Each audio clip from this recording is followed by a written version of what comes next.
Hey, welcome everybody. Just had to get off my screen, close the door, but how you all are doing?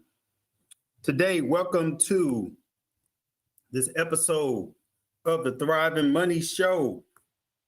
This is a show that we're going to help you to thrive, make a lot of money, grow, and do exactly what you were called to do. And today's topic is the power of the subconscious mind. How we can change our outer conditions of our life more to enjoy prosperity, health, and happiness. So some key takeaways from today. I want to talk to you about, again, the power of the subconscious mind. The thing is, we all carry infinite power to change our lives, but it's usually blocked by our own limited conscious mind. We got to learn to have faith. It's another key takeaway. All religions claim credit for miraculous healings that were actually caused by a person's own subconscious mind. We program our subconscious mind by making statements that affirm what we want is already happening in our life. We also program our subconscious mind through vivid mental imagination of our desires, and these techniques work mostly as a daily habit in a joyful ritual. So it's going to be a lot about the power of the subconscious mind, the power of prayer, letting go of your desire and letting your subconscious mind do the work instead of being held up by our own limited thinking. So very powerful information. Now, question: why do some people always seem to get what they want, but other people struggle? Have you ever asked yourself that question? According to Joseph Murphy in his book, The Power of the Subconscious Mind, the big difference is that people who thrive do not try to change their circumstances. With the right seeds planted in their subconscious mind, those people can attract what they want effortlessly. One of my affirmations is always money comes to me easily, frequently, and effortlessly, and abundantly. And those that are around me are automatically blessed by my presence. But those of us who don't yet have everything we want, there's some good news. The power of the subconscious mind says that we can learn how to change our hidden subconscious mind and change our life through techniques of what they call scientific prayer. So if you're wondering how prayer could be scientific, then just keep listening to the rest of this episode. The number one thing that makes what I'm going to talk about unique is how it blends science and also religion. Many of you may know this as the law of attraction, which says that all positive thoughts attract positive results into our lives, while negative thoughts attract negative results. Just like a magnet contains an invisible power that attracts pieces of metal. Some people believe that the law of attraction works, while other people say that it's nonsense. Some people say it changed their life, while others argue that it only appears to work because of human biases. So who is right? So I want you to use your own judgment to decide, but you won't need to do it alone, because what we're going to talk about is going to help guide you through the ideas, some key concepts of this book, The Power of the Subconscious Mind. So who is Joseph Murphy? Joseph Murphy is the guy who wrote the book. He's a minister that lived from 1898 to 1981. He wrote over 30 books, sold over 10 million copies. He was born in Ireland as a Catholic Christian, but moved to America and became a leader in a New Thought movement. So early in his life, he was a pharmacist, but he later became an ordained minister, and he led one of the most popular churches in Los Angeles. So, number one, your subconscious mind. So again, we all carry infinite inner power to change our lives, but it's usually blocked by our own limited thinking. So we are all familiar with our conscious mind. That is the part of us that thinks, senses, imagines, and plans. It's the voice in our head, the ego, that goes by the names of me, myself, and I. Beyonce wrote a song about it. But few of us know our subconscious mind. If your mind was an iceberg, then the conscious mind would only represent 10% of its visible appearance above the surface, while the subconscious mind would be the 90% hidden below the water. So according to Joseph Murphy, in The Power of the Subconscious Mind, inside of us all is a far greater conscious intellect than we know. So the power inside us all that is far greater than our conscious intellect, the subconscious, is powerful because it heals. So it controls our body's involuntary processes like our heart beating, our cells regenerating. So it is miraculous power to transform a cut finger back to perfect health and integrity. It feels, so it's the seat of our intuition, that sixth sense, which allows us to know something is true in our heart or gut, even before logical reasoning. It also attracts. The seeds that we place in our subconscious grow into the circumstances of our life. If we nurture different seeds, then we'll get different results. Every single thing that's going on in your life was the result of a seed that you planted, whether you know it or not. On a psychological level, the subconscious mind is based in a nerve mass at the back of our stomach, and it communicates with our conscious mind in the brain through something called the vagus nerve. So maybe that's why our intuition seems to come as gut feelings and why we feel emotions across our body, not just in our head.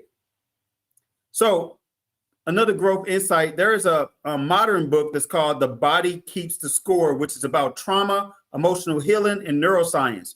It was written by Bessel van der Kolk, which is a professor of psychiatry who has published 150 peer-reviewed science papers. And he said 80% of the fibers of that nerve are afferent. That is, they run from the body into the brain. This means that we can directly train our arousal system by the way we breathe, chant, and move. What does this mean exactly? As an example, if someone was experienced in trauma, they can heal that damage by using practices that connect them to their body or to community, helping them feel safe. Surprisingly, many traditional cultural practices can be effective for this kind of therapy, including yoga or, Tai Chi in China or communal drumming in Africa. Modern psychiatry appears to be rediscovering the wisdom built into many old traditions. So just in a quick summary, our subconscious mind is about seeing, thinking, and planning. It's what we are usually familiar with, but we also have a deeper conscious mind that provides us with intuition, regulates our body, heals injuries, and even attracts conditions into our lives. We only need to learn how to stop blocking that inner power. All right. So if you're with me, put some fireballs in the comments. If you're watching on YouTube, make sure that you like and subscribe. So 2, we want you to have faith. Have faith. Did you know that in the human body, virtually all of our cells are regenerated every 7 years? Every 7 years. So let's talk about faith for a second. What does it mean to have faith? I'm a big believer in faith because faith is something, the word for faith is the substance of things hoped for and the evidence of things not seen. If you see it, then it's not faith. You got to believe something even before you can see it. That's what faith is, you all. So most people call something faith that's not really faith. So if we truly have faith, we got to be able to speak those things that are not as though they are. So what does that mean? Speak those things that are not as though they are. Does that mean that you're lying when you're speaking things that are not as though they are? No, it's actually biblical to speak those things that are not as though they are. Why? Because you are literally practicing faith. You are literally practicing affirmation. You are literally practicing the law of the subconscious mind. Right? So it's very, very, very powerful what we're talking about here. You gotta have faith. Okay. So 1 second, you all. I'm gonna pull up my little notes right here.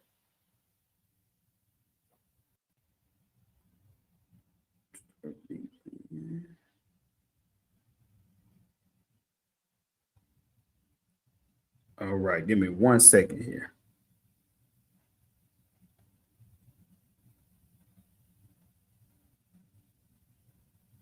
Powerful stuff, you all. Powerful stuff. One of the things I started doing while I'm pulling back up my notes, one of the things that I started doing, you all, is I actually started listening to subconscious mind affirmations every night before I go to sleep, which means that I actually started listening to stuff that I can't even hear the words. It's just, I know it's in the background. Why is that powerful? Because what happens is you're able to have it go directly to your subconscious without actually getting it into your conscious mind first. A lot of times we filter everything through our conscious mind, which is only 10% of our mind. So if we're filtering it through our subconscious mind, the problem is that we literally are using our limiting beliefs to filter it before it even gets to where it needs to go. So I don't think y'all understand what I just said. Our mind, our real mind, is actually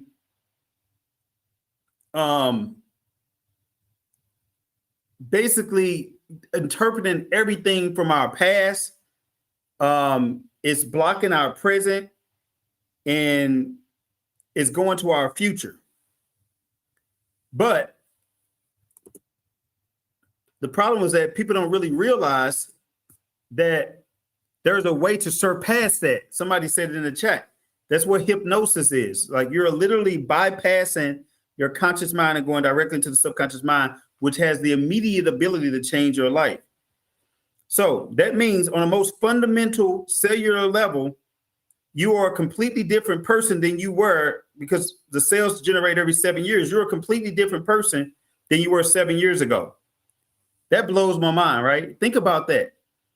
We just talked about the fact that virtually all of our cells are regenerated every 7 years. So you're not the same person than you were 7 years ago. Our cells contain instructions on how to build themselves and heal themselves. It's in our DNA. That's how all of our cells are able to continuously regenerate to make our hair, eyes, lips, skins, lungs, bones, and a heart, and a brain. It's also why a cut finger can miraculously heal after a few days or weeks. Usually people block the healing intelligence of their subconscious mind through doubt, but we can unleash it with faith. So why is faith the critical ingredient? So here's some historical incidents to support this. So Jesus Christ often appeared to heal people, not using his own power, but relying on that person's faith in him. For example, in the Gospel of Matthew chapter 9, Jesus heals a woman who had been bleeding for 12 years, saying that your faith has healed you. And later he heals two blind men, saying, according to your faith, let it be done to you. Franz Anton Mesmer was a German physician who began healing patients using animal magnetism, an invisible force that he believed was sent from himself to patients. In 1784, the last king of France appointed a royal commission of doctors and scientists, including Benjamin Franklin, to investigate the practice. They found no scientific evidence for the animal magnetism theory, but credited his healing to the imagination of the patient. Today, in science, this is called the placebo effect, a mysterious phenomenon that causes even totally fake medications to have real healing effects when a patient has faith in the treatment. So Joseph Murphy experienced a personal healing 42 years before he wrote the book. He had a growth of the skin called a sarcoma, and it disappeared after he repeated statements of faith to himself for 5 minutes, 3 times a day for 3 months. What did the statement say? He began by acknowledging the great power of the subconscious mind inside him, then gratitude that this power was already restoring his body to health. Now, what I just taught about was that our subconscious mind has great power, but we must have faith in it. That raises a big question. How do we get or build that faith? There are 3 techniques that we're going to talk about today: suggestion, visualization, and repetition. So a quick summary: unexplainable medical healings have occurred from ancient history to modern times. It was always the patient's faith that healed them, not the specific religious or scientific theory. Today, scientists may label this as a placebo effect, but we can also call it powerful faith. So let's talk about 3. Grateful suggestion. We program our subconscious mind by making statements that affirm what we want is already happening. When most of us want something, maybe a car, a house, or a spouse, a promotion, then we try to change our circumstances, right? We work harder, we look for a job that pays better, or try to get more customers. Why does this approach so often fail? The answer, according to the law of attraction, is that our conscious mind is blocking our efforts. It's like we're trying to drive a car while pressing one foot on the accelerator and one foot on the brake at the same time. We end up going nowhere. The solution is understanding true cause and effect. The cause of our circumstances is our subconscious mind, which is programmed by our habitual way of thinking. So if we want to change our circumstances, then we must first change our programming first. So if you're feeling skeptical about this, that's totally understandable, but maybe it's worth the try, right? The subconscious mind is like a bed of fertile garden soil. Our conscious thoughts are like seed that falls into our subconscious, then grow into the conditions of our life. Our subconscious mind does not discriminate. It simply accepts every seed that we give it. Our most important job is to make sure that our subconscious mind is filled with the very best seed. We program our subconscious mind by making suggestions or affirmations to ourselves. That simply means making statements that affirm what we want to happen has already happened. I want to make sure I point that out. It didn't say what we don't want to happen. We have to continue to point out what we do want to happen. What's up, Makia? What's up, Marcel? So like when Joseph Murphy was sick, he talked about in the book, he affirmed with gratitude that his body was already healing itself. This is not about hoping or wishing for something to happen, but having total faith that has already happened. Do you understand what I'm saying? This is not about wishing something was happening. Having faith that it's already happened. You have already won. You are already an overcomer. You have already achieved what you need to achieve. You have everything that you need already. And that's what it means when we say, speak those things that are not as though they are. You have to see, here's the thing about your subconscious mind. Your subconscious mind doesn't know the difference between a truth and a lie. So when you're talking about somebody else, your subconscious mind is looking at it as if you're talking about yourself. So when you're criticizing somebody else, your subconscious mind takes it as if you're bringing negativity and criticizing yourself. When you're gossiping and talking about somebody else, your subconscious mind doesn't know and is planting the seed as if you're talking about yourself. When you're saying, I don't want to be late, all your subconscious mind, it doesn't know negative, it only know positive. Your subconscious mind is actually hearing you say late, late, late. And guess what you're going to do? You're going to be late. So you have to when you say stuff like, I can't afford it, but I want to afford it, but I can't afford it right now. Your subconscious mind keeps hearing, I can't afford it. And it keeps taking the seeds that you're constantly planting in yourself. And it keeps replicating those seeds after what you're saying to yourself. So you have to watch the words that you're speaking to yourself. You also have to watch the words you're speaking about other people. You have to make sure that the words are coming out as a positive and not as a negative, and you have to repeat it through visualization. So another classic self-help book you probably know is Think and Grow Rich by Napoleon Hill. It says making repeated affirmations to your subconscious mind is the only known method of developing the emotion of faith voluntarily. So it's like affirmations is kind of like exercise for your faith. The same way that you go to the gym and exercise your faith, you got to do something where you're exercising that mental energy, that mental faith. Right? So very, very, very important. A big part of the affirmations in the Think and Grow Rich book also includes seeing and feeling and believing yourself to already have what you want. So guarding against negative suggestions is another critical part of programming our subconscious mind, because when we dwell on what we do not want, that also plants seeds in our subconscious mind. Unfortunately, most people do this far more often than giving our mind positive suggestions. So negative suggestions happens when we worry about what could go wrong in the future.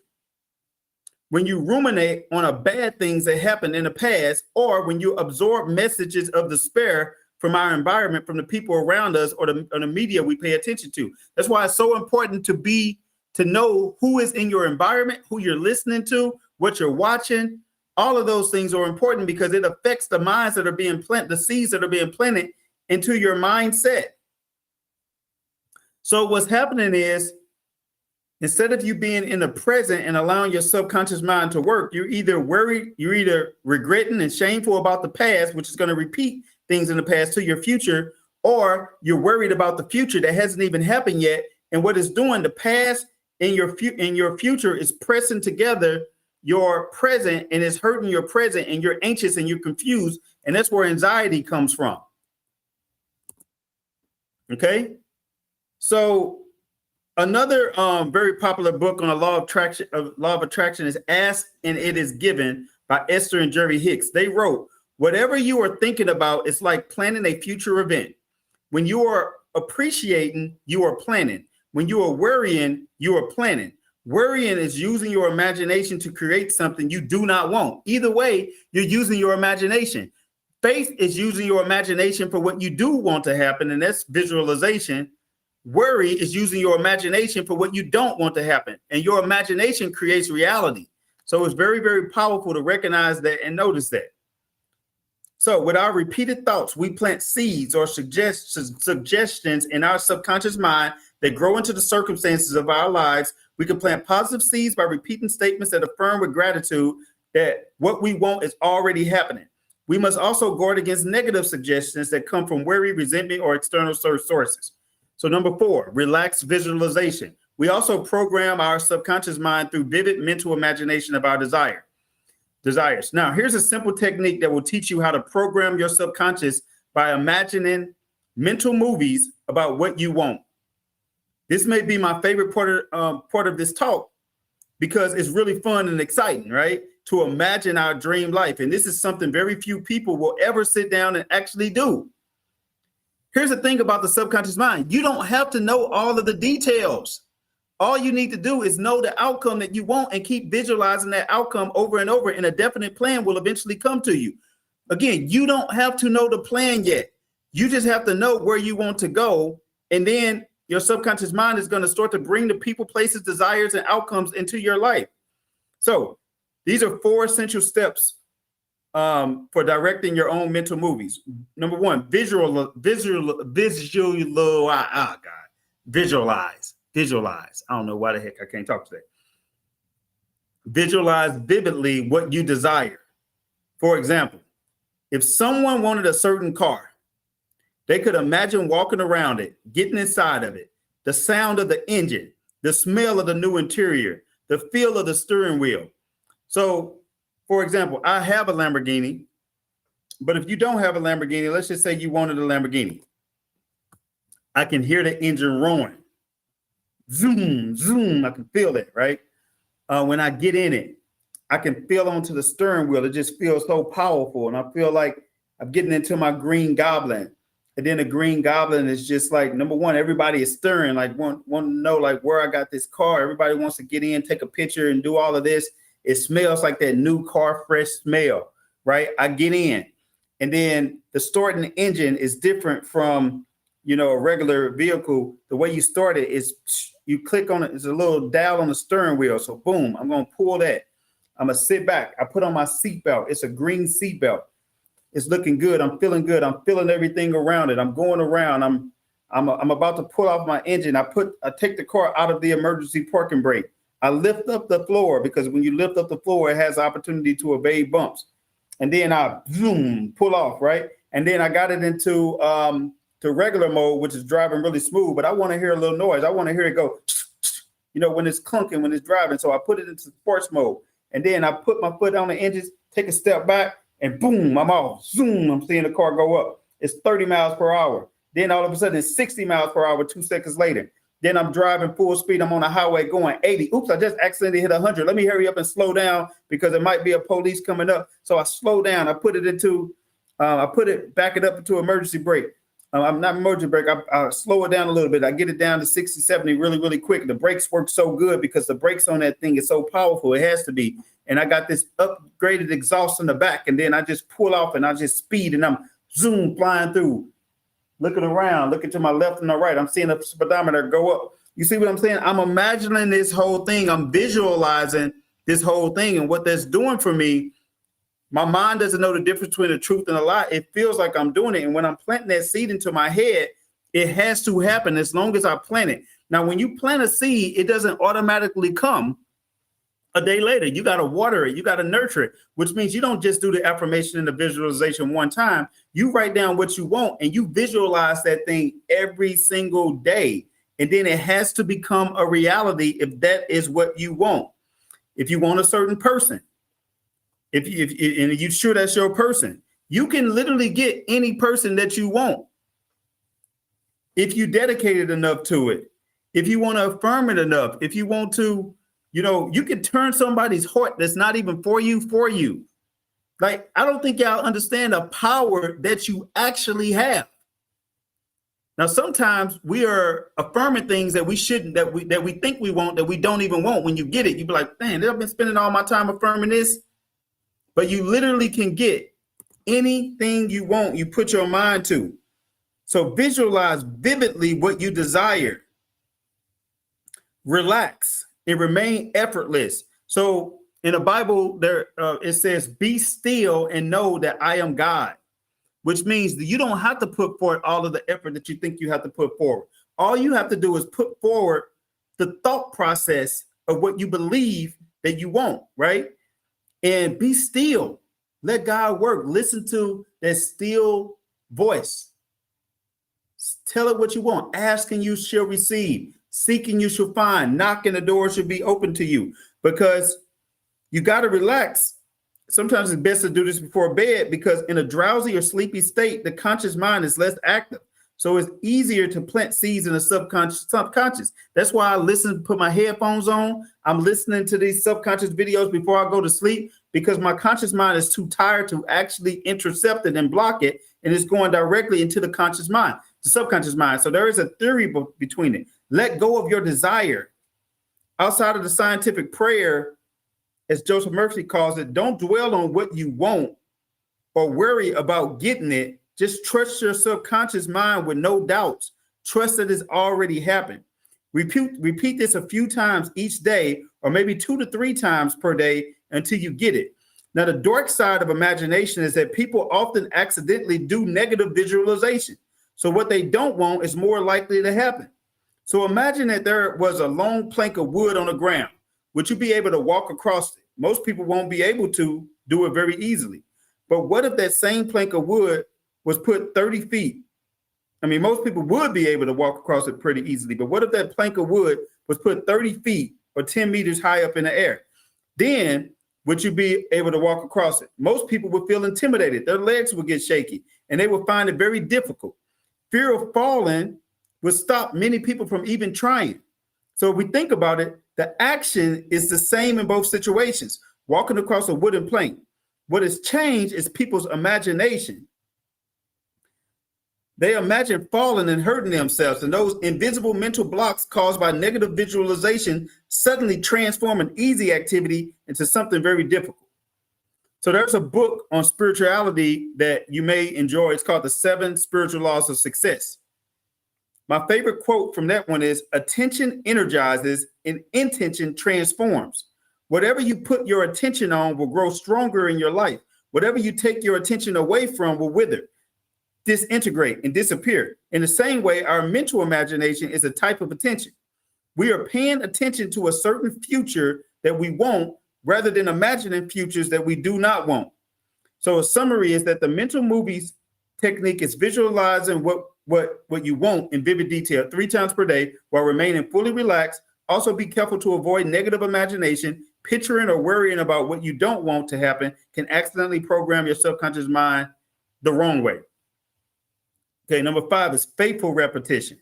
These techniques work mostly as a daily habit and joyful ritual. Throughout the book, Joseph Murphy claims these techniques are scientific.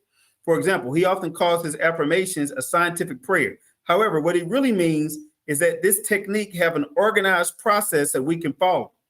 The most important thing is that we repeat each process 2 to 3 times per day, not just once or twice and forgetting about it.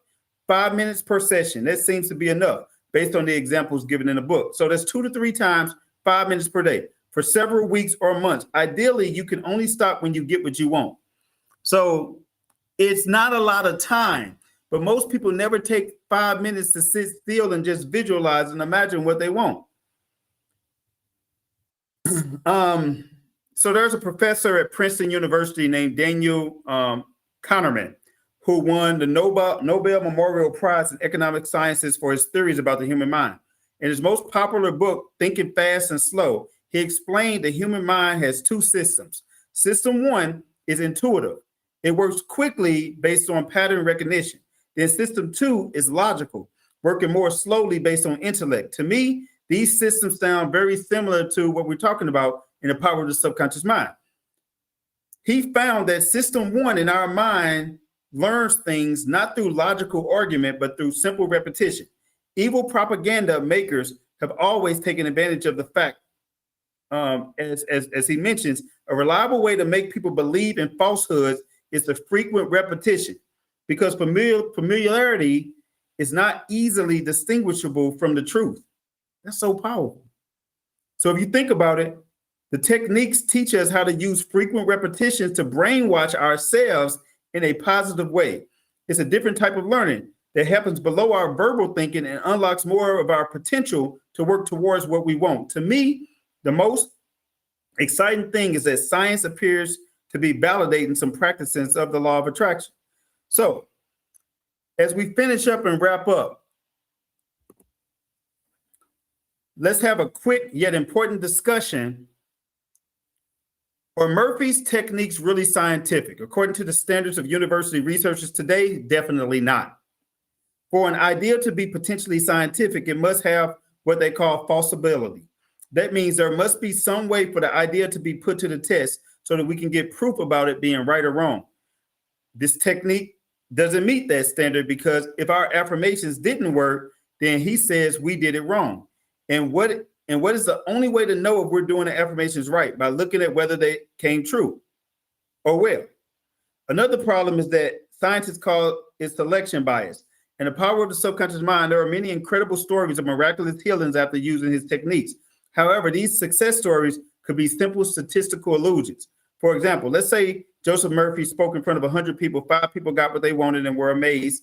The techniques appeared to work. Contacting Murphy with their success stories. However, what we don't see are the 95 people who tried the technique, failed, and silently moved on with their lives. A success rate of 5% could simply be the result of random chance. This is called selection bias and explains it in a fascinating way. But I have proven this to myself. I just want to give you all sides of it over and over and over. One time I remember I envisioned being able to write $1 million check.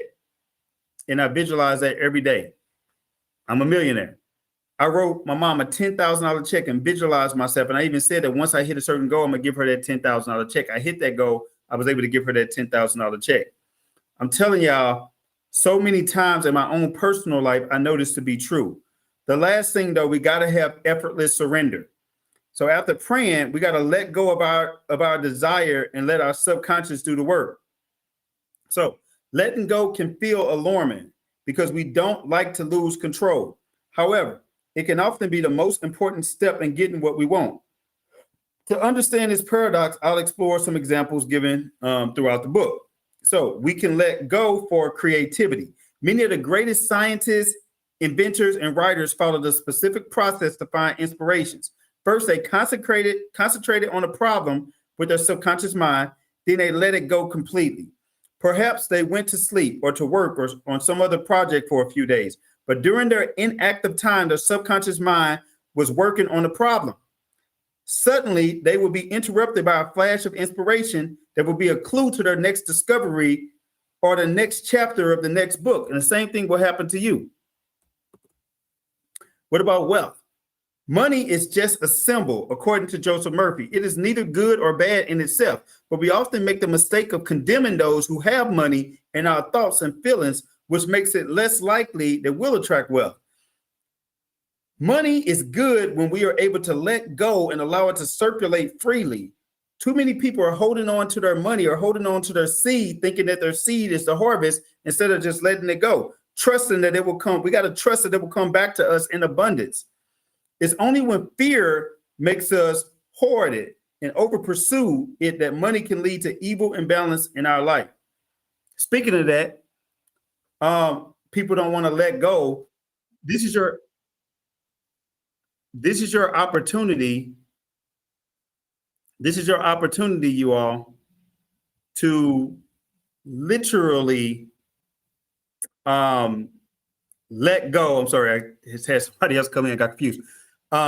This is your chance to literally plant a seed out of your mind and let go. And one of the things that I am doing is I'm doing a 5-day challenge called transformyourwealthchallenge.com, where I'm going to be teaching some of these principles and more. Transformyourwealthchallenge.com. Make sure that you visit that site, Transform Your Wealth Challenge, and sign up for my 5-day challenge because it's going to be powerful. That was mine.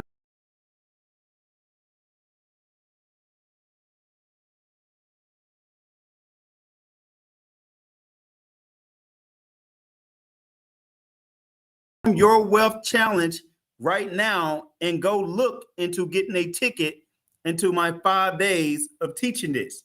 I'm going to make that suggestion. I'm going to snap my finger and you're just going to go to the website, transformyourwealthchallenge.com. You're writing it down. Even as we speak, it's getting into your spirit, into your soul, and you realizing that you do need those 5 days to truly change your life. You're writing it down as we speak. What about relationships? Many people dwell on what they dislike about others, and that negative energy radiates from them, causing loneliness and resentment. Murphy talks about the golden rule: treat others as you'd like to be treated. This applies not just to our actions, but also to how we think and feel about others. If we let go of judgments and focus on the good quality in others, then we will radiate goodwill and bring out the best in them. So here's a growth insight. The idea that letting go and letting the problem work itself out in our minds overnight can sound downright magical or even impossible to some. However, there is now a lot of strong scientific proof for it. Matthew Walker is a neuroscientist and professor from UC Berkeley, and he wrote the recent book, Why We Sleep. He explains that according to the latest brain scanning technology, sleep is not just a passive time when our body rests. In fact, our mind is very active during sleep, processing our newest daily memories and integrating them into our long-term models of the world. This last step of integration happens during a phase of sleep we call the REM. That means even while you sleep, your mind is reorganizing your conscious memories and creating new neural connections. So it should really be of no surprise that after a good night's sleep, we can suddenly be inspired by a creative solution to a major problem. So again, one of the most important steps after a scientific prayer is letting go. That means forgetting all about your desires for a while and doing something else. It's trusting your subconscious mind to do the work in the background for you. So the last thing I'm going to end with is some action steps, you all. Some action steps that you can take. Write down the one suggestion affirmation you desire most. Remember, this is a statement that affirms what you want to happen is already happening. I am counting $1 million. I'm looking at my bank account. My bank is overflowing with cash flow and abundance.